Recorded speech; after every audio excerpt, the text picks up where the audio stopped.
எல்லோருக்கும் வணக்கம். இன்றைக்கான ஒரு குட்டி கதை. தாமஸ் ஆல்வா எடிசன் தன்னோட வாழ்க்கையில் கடைப்பிடிச்ச சில விஷயங்களை ஒரு கதையாக நமக்கு சொல்லியிருக்காரு. ஒரு நாட்டோட அரசனுக்கு திடீரென 2 கண்களும் பார்வை இழந்து போகுது.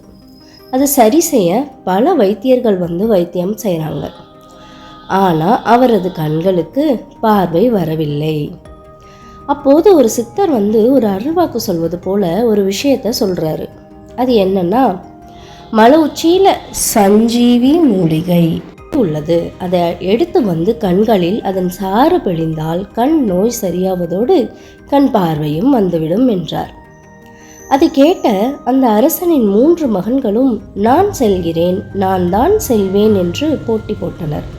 அப்போது அந்த சித்தர் ஒவ்வொருவரும் தனித்தனியாக சென்று எடுத்து வாருங்கள், உங்களுக்கு அந்த மலையின் தேவதை உதவி செய்வாள் என்று கூறி விடைபெறுகிறார் சித்தர். முதலில் 1ஆம் மகன் செல்கிறான். அவன் கண் முன் ஒரு தேவதை வந்து தோன்றுகிறது. நான் சொல்லும் வழியில் தான் நீ செல்ல வேண்டும் என்று சொல்கிறது.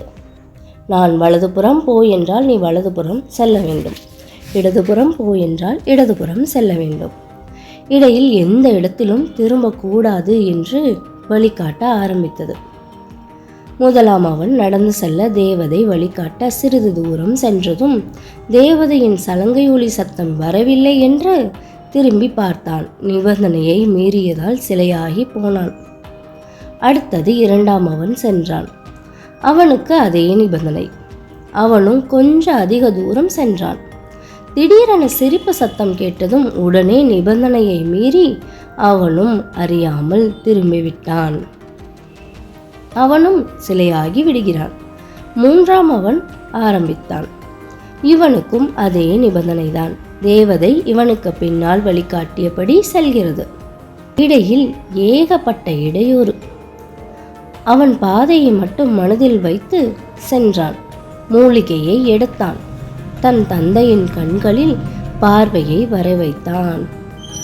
இவன் காரியத்தில் வெற்றியும் பெற்றான். இந்த கதையில் வரும் தேவதை தான் நம்ம மனசு. நம்ம மனசு நமக்கு ஒரு கட்டளையை இடும். ஆனாலும் அதை தடுக்கும் வகையில் நமக்கு பல இடையூறு தரும். ஆனாலும் சமாளித்து மனசு சொல்லும் கட்டளையை மட்டும் முடிப்பவன் தான் என்னைக்குமே வெற்றியாளன் ஆகிறான். ஆகவே வெற்றியை நோக்கி பயணிங்கள். நன்றி, வணக்கம்.